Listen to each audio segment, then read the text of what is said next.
Brendan, did everyone come through unscathed from the other night? Yeah. Fitness-wise, we're in a really good place, so all fit and ready for tomorrow. As you look back on it now with a bit of time maybe to analyse it further? Yeah, really pleased. Of course, listen, you want to win every game, of course you do, and but we mustn't fall into the trap that we just expect, because we're playing against a really good side, a Pot 2 team who've got more experience, recent history in the Champions League than ourselves. That's a game I felt that I've been in before that we've lost. My first time here, we played a couple of games similar to that in Borussia Mönchengladbach and Anderlecht at home, and the game got away from us. But I feel that this group we're making great steps to really, be competitive at the level, and to do that against a really good side who in the game before beat Aston Villa 1-0. So it tells you they're a really good team, and for us to come back into the game and finish the game really strong. So yeah, we as I said, we mustn't fall into that trap of expectation of just thinking that we have points and play well against other teams. Then a team like Club Brugge comes and you, because maybe not so many people know so much about them, you think you just roll them up. This level doesn't work like that. So for my players, I was very pleased, and especially with the response in the second half. So yeah, and another step to where we want to go. Any particular job to pick Cameron up in the days that followed, or is he the type that just sort of gets over any mistakes quite quickly? Yeah, it's just reinforcing. It's not so much him himself. It's one of those things. I said to Nicholas Kuhn, as long as he doesn't claim the assist, because he seems to be getting assists left, right, and centre these days. So, but no, just one of those things. We needed to get into shape earlier. That was the correction that we make on it. And but listen, he's been a real colossal player for this club, and will continue to be. His response in the game is actually very, very good. So just one of those things that happens in the game, and but his response and the team's response was very good. We spoke to Adam Ida, who said it can be a challenge, whether it's emotionally, psychologically, going from those big Champions League nights and then focusing on the bread and butter, if you like, in the Premiership. What do you do as a manager to maintain that? Is it consistency of messaging? How do you prepare for this transition? Yeah, I think hopefully you've seen over the course of this season now we've played 5 games in the Champions League, and we've gone from Champions League to domestic.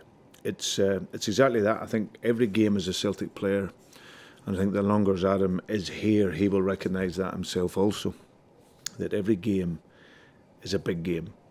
You can't just turn it on and off. The Ross Counties, the Hearts, all these games. These are the games that get you there. So for us, it's a good point for us the other night. We prepare now, we recover, and then we look to bring a big energy into the game tomorrow. So it's always a challenge, but these are the challenges that you have to meet to be a top player at this club. Alistair Johnston's been longlisted for the FIFA Men's Best 11 among 22 defenders. Just how great is that recognition for him? Well, I didn't know that, but it's absolutely brilliant for him. Again, it recognises the consistency that he's played internationally and clearly domestically, and shows them how he's rising as a football player.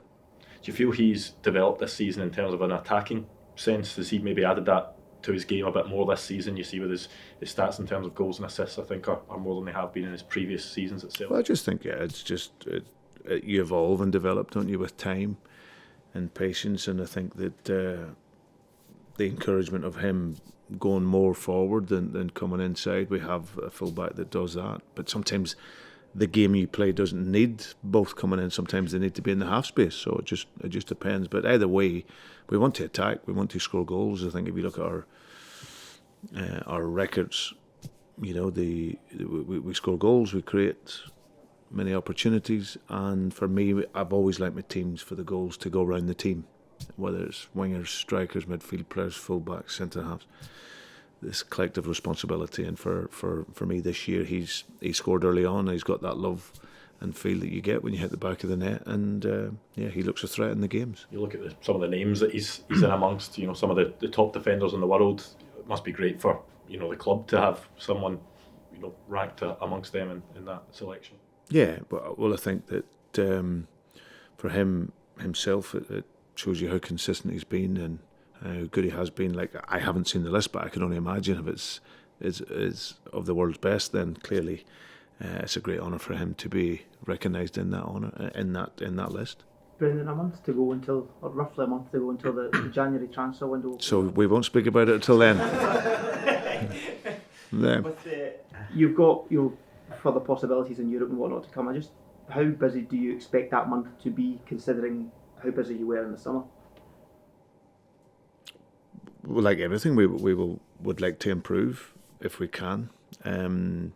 Firstly, I'm seeing the improvement of this group of players and this team here. So we brought a number of players in, but of course, every window where you can, if you can improve and the right players available, then we would certainly look at it. But there's a lot of time for that. Can I just ask you about Arne Engels as well? A debate about his recent performances or whatnot. When he comes with a price tag, fans maybe expect a bit more, but you also have to look at the age of the player? 21, still kind of raw. Should fans be a bit more patient and to see the growth that Arne will bring? Yeah, I know in life it is a challenge now for anyone, but I think the most recent example of that would be Paulo Bernardo.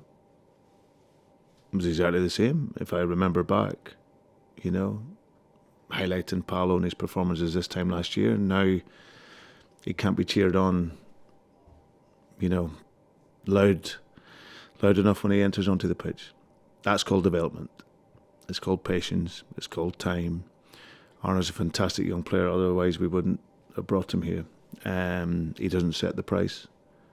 He's come here to a big club to improve his game, and I've got absolutely no doubt he will do that. But hopefully, I know it won't be the case, but I would hope that people will learn their lesson. Same people that were writing off Paulo and Nicholas Kuhn, and it'll be Arne Engels, it'll be someone else. Then you have to look and see and understand that development takes time.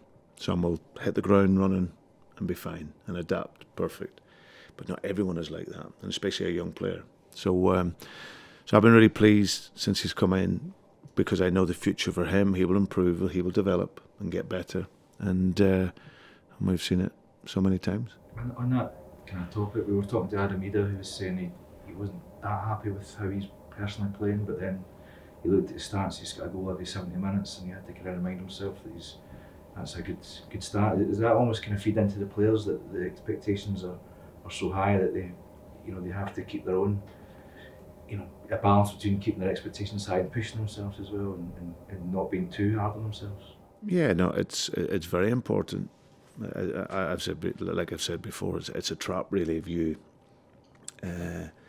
think, I think probably because there's a lot more information out there now, and there's a lot more comment on players through whatever social media and all the various channels of information and knowledge that they can pick up. I think then that can feed into, but that's my job to, as I said, to control that. Adam, listen, between January and the end of the season, he was really at the top of his game. He knows that, and we know that. So I don't worry about Adam. I know what he can do, and every supporter should know what he does. When you've seen what he brought us, he came back really late in pre-season, so he wasn't up to speed physically, and that has probably held him back a little bit. But I start to see him growing and getting better. He's played really well for us in certain games. The Atalanta performance was a big performance by him. Okay, he doesn't score, but it's not always about scoring. As a striker, you bring other people into the game. So I've got no worries about Adam Ida. He was a player we really wanted to bring here. We've seen the contribution that he made. We see the potential that he has, and likewise, a player that's still developing and learning. But he's still capable of coming in and affecting the team. Just in terms of Arne, Brendan again, sorry. Anything we've spoken to him, he seems really level-headed. Young lad, do you have confidence he'll be able to handle this kind of scrutiny that he's under in Glasgow? Yeah. I think it's always the pressure when you come to play up here. I think the scrutiny is on you. You're going to have your critics. Sometimes it's deserved, sometimes it's not. But either way, a lot of the time you don't have the last word. but you do have your chance on the pitch to show what you can do. So I've got no doubt. But like every player, whether they're young or old, you're not immune to it. You know what's been said, but as I said, he only really needs to worry about his teammates and ourselves and his development and coaching. And as I said, he's such a young player with a lot of potential, and that's why we brought him here. He's not the finished article. Also, so this week, an outlet had produced a list of kind of squad valuations for the top 24 in the Champions League, and Celtic were, I think, the lowest within that. Does that kind of highlight the challenge that you're facing and how well the team are actually doing at that level? Are we talking budgets, are we? Are we talking budgets? Okay, because it normally comes the other way whenever we. So, well, that's I think if you got some logic in the game and some common sense in the game, you would see that. You know, I think, as I said, like a team like Club Brugge the other night, we can never get above our station and think that because we're a massive club, an iconic club, that these other clubs aren't very good and have been at the level longer than us. And like you say, they're probably on that list, then we'd be at the bottom. But again, it really shows you how well the players are doing. And also when we have that indivisible unity of the support and everyone together, then we're a real competitive force at this level, and that's what we want to be, and that's what we're trying to build. So yeah, it's a great level to be in, but it's always a big challenge for us. Brendan, Paul Tisdale's been in post about 6-7 weeks now. Can you tell us about how that's working and how you hope that'll benefit the club going forward? Yeah, I think it'll be a big benefit for us. He is Paul came in here during the summer to help. I felt that I obviously control the core performance of the team, the B team and everything else that goes around that, media, everything else. But there's a side that runs beside that, which is for me the strategic operation of the club. And I felt there was a gap there in that. So we wanted to bring someone in and just to see how that would go. Paul, not only has he managed before, which gives me comfort, he knows what it's like to be in the shoes of a manager, but he also understands the business side. So I've felt that having someone in to help support that organisation and a lot of the logistics that go on at that level, from recruitment to academy to admin, for me, a modern club needs that. And if you're going to progress, you need that operation. Because if I'm out on the pitch and doing all the stuff there, it still needs to go on behind here. Clearly, the business side of the club is run immaculately. You only need to look at Celtic over many, many years. But from a strategy perspective, that was Paul's role. So he links in very closely with Michael and myself, along with Dermot, in terms of the strategy. And we obviously converse a lot, we speak a lot, and he will bring his strength to that role. So, how busy has he been on the recruitment side? Been quite busy. Very clever up here, you know, the questions. No, listen. It's always ongoing, isn't it? You know, even if we're not just looking for January, it's beyond. You know, we get meetings this afternoon around our young players and looking at that strategy. So it's ongoing. It's not. I always say you can't wait for the future to plan for the future.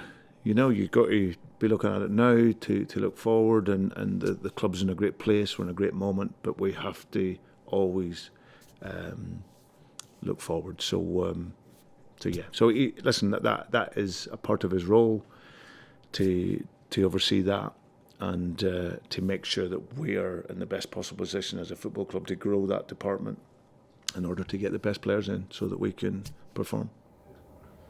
Sort of challenge you expecting from Don's side tomorrow? Yeah, I think they'll be very determined. Obviously, Don, I know well. He was my first ever signing as a manager. Don, when I was manager at Watford, and 50 grand I think he was, and he was done brilliant for me at Watford. So I've known him since those days. I've always been in contact with him and followed him. Obviously worked closely with Malky, and then he's gone out on his own, and I think he's done a really, really good job. the game that we played up there. I think it could be a similar type of game. They were super organised, they all knew the job and all knew the role, and we had to work very hard at the end to get the result. So I will expect a similar game. They'll carry a threat in various moments, but for us, we're at home. And we love playing at home. We want to be at home. We want to showcase our energy, our attitude in the game, and that's what we'll look to bring. So it will be a tough game, I'm sure.